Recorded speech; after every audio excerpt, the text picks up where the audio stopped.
নমস্কার বন্ধুরা, আজকে গ্র্যানি সেভেনের তরফ থেকে আমি পারমিতা আপনাদের জন্য নিয়ে আসছি আরও একটি প্রতিবেদন। আজকে কোনো কবিতা না, কোনো জ্ঞানের কথা না, কোনো গল্পও না। আমি মনে বড় ব্যথা পেয়েছি, মনে বড় দুঃখ। আমার কন্টেন্ট কেউ দেখেই না। ভাবছিলাম আজই বুঝি ইউটিউবের লাস্ট কন্টেন্ট করব।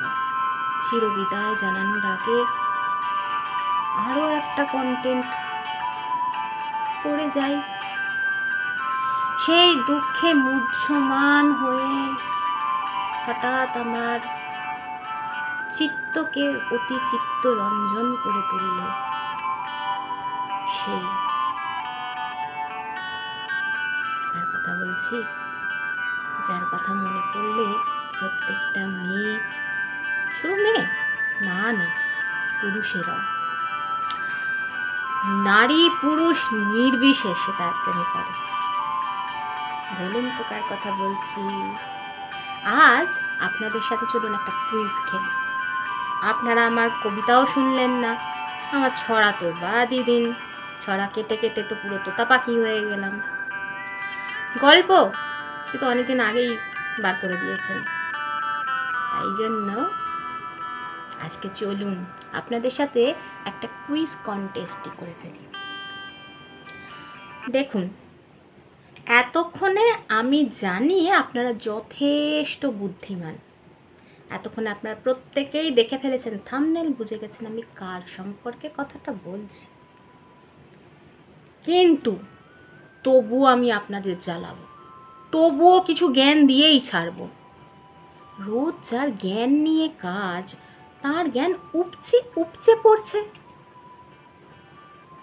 আপনাদের যতই মনে হোক না কেন বুড়িটা আবার বকবক করতে চলে আসলো। কি করব বলুন? আপনাদের ছাড়াও আমার ভালো লাগে না, আর তাকে ছাড়াও আমার ভালো লাগে না। বিশেষ করে সন্ধে হলেই তার মায়াবী ছলনার হাত আমাদের সকলকেই আকর্ষণ করতে থাকে। কে সে? চলুন আপনাদের একটা ক্লু দিই। এর উপস্থিতি আজ থেকে প্রায় 600 BC।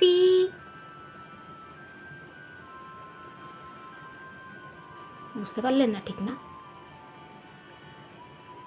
মৌর্য সাম্রাজ্য, গুপ্ত সাম্রাজ্য, সেই সময়ও কিন্তু এর অস্তিত্বের পরিচয় পাওয়া যায়। বলুন তো কে? আর একটু বলবো, মগধ রাজ্য, আরে বর্তমানে যেটা দক্ষিণ বিহারের অংশ।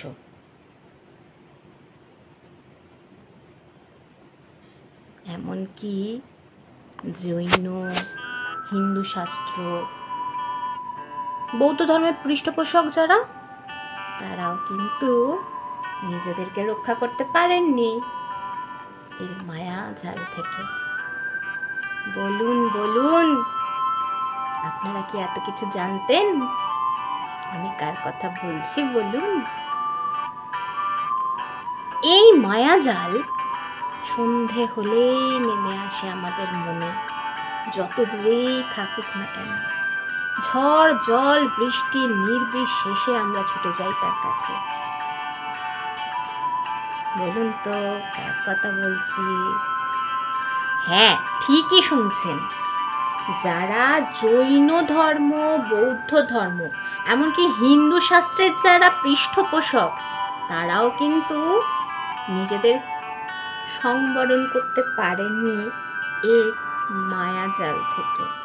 এর মায়াজালে তাদের পৃষ্ঠপোষকতার প্রমাণ রয়ে গেছে।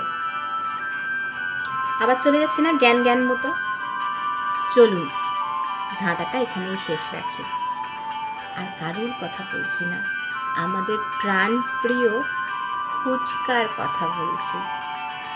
ভালো লাগলো নামটা শুনে? বলুন তো এবার, এতক্ষণ ধরে আমি যা যা কথাগুলো বললাম, নারী পুরুষ নির্বিশেষে আমরা ফুচকার প্রেমে পড়ি না? সেগুলো যদি আবার বিশেষ বিশেষ কিছু সংমিশ্রণে তার জল তৈরির যে কর্তা, মশলা যার হাত দিয়ে তৈরি হচ্ছে, এগুলোর সংমিশ্রণ টেস্ট আরো বৃদ্ধি পায়।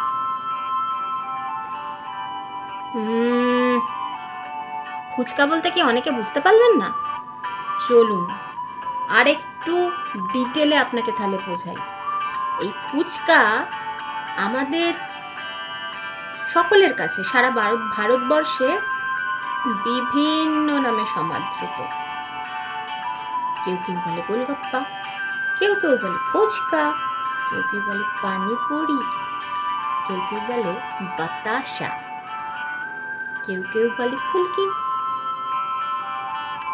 আবার কেউ কেউ চুপচুপ করে খেয়ে নেয় গুপচুপ। এবার দেখুন, আমাদের সমাজে আমরা প্রত্যেকে কিন্তু বাংলা আর ইংলিশের সংমিশ্রণে চলি। আমরা যেটার বাংলা জানি বা হিন্দি জানি, তার সাথে সাথে আমাদের ইংরেজিটা জানতে হয়। বলুন তো ফুচকার ইংলিশ নাম কি? আরেকটা বেশ ভালো বিষয়। কিন্তু আমি যখন কবিতা করি, আমি যখন ছড়া করি বা গল্প করি, কত পরিশ্রম, কিন্তু এই কুইজ কন্টেন্টে যত পরিশ্রম আপনাদের। আমি একের পর এক প্রশ্ন আপনাদের সামনে রাখবো আর আপনারা ভাবতে থাকবেন। যদিও আজকালকার দিনে বিশেষ করে ইয়াং জেনারেশন যারা, তারা এত চিন্তা ভাবনা করে না, প্রশ্ন শোনা মাত্র গুগল করে ফেলে। সেখানে গিয়ে দেখুন তো ফুচকার ইংলিশ নামটা কি। আমাদের যেরকম গোটা ভারতবর্ষে ফুচকা বিভিন্ন নামে পরিচিত, কোথাও ফুলকি, কোথাও গুপচুপ, কোথাও বাতাসা, কোথাও পানিপুরি, ঠিক সেরকম ইংলিশেও কিন্তু অনেকগুলো নাম আছে। বলুন তো কি কি? আপনারা কি ভাবছেন? আমি কি একখানা ফুচকা মুখে দিয়েই আপনাদেরকে বলি? চলুন, এর থেকে বেশি লোভ দেখাচ্ছি না, বলেই দিচ্ছি। ফুচকাকে ইংলিশে বলা হয় ফ্রাইড হুইটেন কেক। ফ্রাইড হুইটেন কেক বা ওয়াটারি ব্রেড। যেহেতু ফুচকার মধ্যে বিশেষ বিশেষ মশলার সংমিশ্রণে জলটা তৈরি করে আমরা বেশ করে খাই না, সেই কারণে এটাকে হুইটেন ব্রেড, ওয়াটারি ব্রেড বলা হয়ে থাকে। আবার ফ্রাইড পফ পেস্ট্রি বলস, ফ্রাইড পফ পেস্ট্রি বলসও বলা হয়ে থাকে। আর যারা আরেকটুখানি স্টাইল করে ফুচকা খেতে চান, তাদের জন্য বলছি ইংলিশে আরও আর একটা নাম আছে, সেটা হলো ক্রিসপি স্পেরিটিন।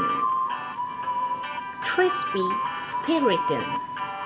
তাহলে চলুন, আর সন্ধেবেলা ফুচকাগুলাকে গিয়ে বলবেন ওয়াটারি ব্রেড কত করে, বা ক্রিসপি স্পেরিটিন কত করে দিচ্ছ ভাই? 10 টাকায় কটা?